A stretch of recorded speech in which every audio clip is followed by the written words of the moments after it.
Bonjour à tous, on va voir aujourd'hui un détail, une manipulation assez pratique que j'ai envie de vous expliquer en live, dans le sens où je suis en train de travailler sur ce projet de permis de construire et j'ai été donc obligé de faire une manipulation. Je me suis dit, tiens, ça c'est bien pour apprendre à mes étudiants, à mes apprenants, à mes fans. Voilà. Donc, alors de quoi s'agit-il? Alors, juste avant de commencer, si vous regardez mon interface, bon, c'est pas la même que chez vous sur votre AutoCAD, elle est un peu différente. Donc, moi, je l'ai un peu personnalisé et moi, j'aime bien travailler comme ça, surtout parce que je travaille avec le clavier. Donc, il n'y a pas beaucoup d'icônes, il n'y a pas le ruban standard que vous avez chez vous. Si vous avez raté ou si vous ne savez pas comment paramétrer tout ça, je vous invite à voir les premières vidéos de ma formation sur mon site, onglet cours. Voilà, on va attaquer le sujet. De quoi s'agit-il? Alors, moi, ici à gauche, j'ai placé tous les fichiers, les plans, les façades, les coupes de l'état des lieux du projet. Et à droite, j'ai placé les plans, les façades, les coupes, le plan de masse du projet. C'est comme ça que je travaille. Ces petits rectangles là avec ces petits diagonales en 45 degrés, c'est une méthode que j'utilise pour dessiner plus vite façade et coupe. Je vais vous expliquer ça, c'est de la pure géométrie descriptive. C'est hyper pratique. C'est d'ailleurs la manipulation qui me permet d'aller très vite et être très efficace et très précis.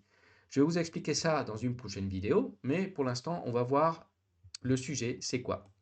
C'est de créer des fois, on veut créer une polyligne et puis on se trompe et on crée juste des lignes.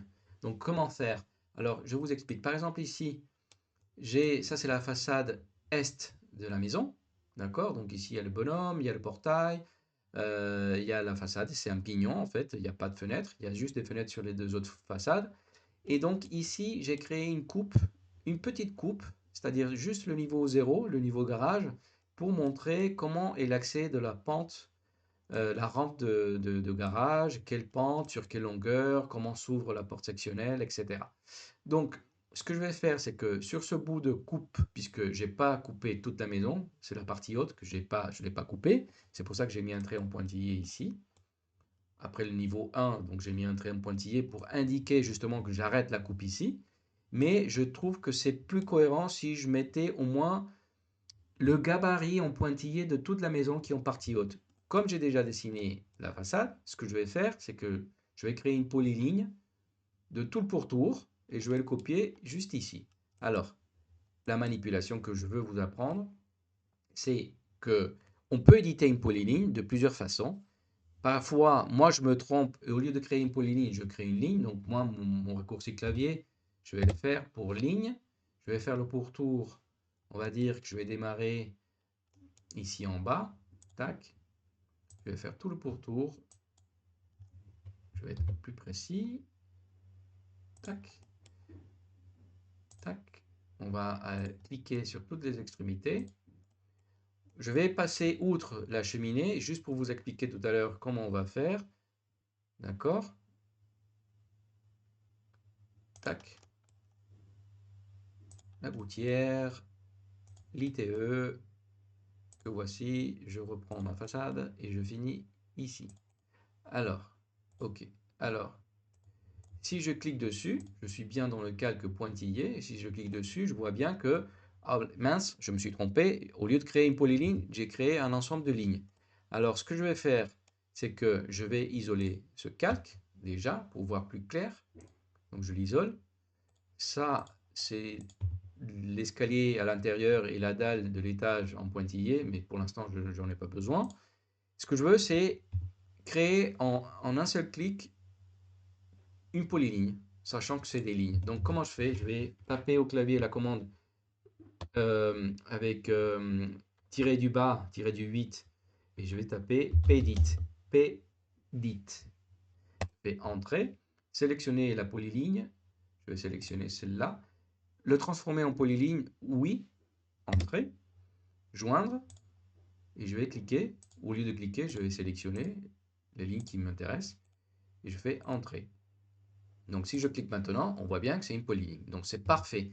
Maintenant, comme ici, j'ai fait exprès de continuer tout droit et de passer outre la cheminée. Donc, je vais rallumer tous les quatre pour qu'on voit de quoi il s'agit.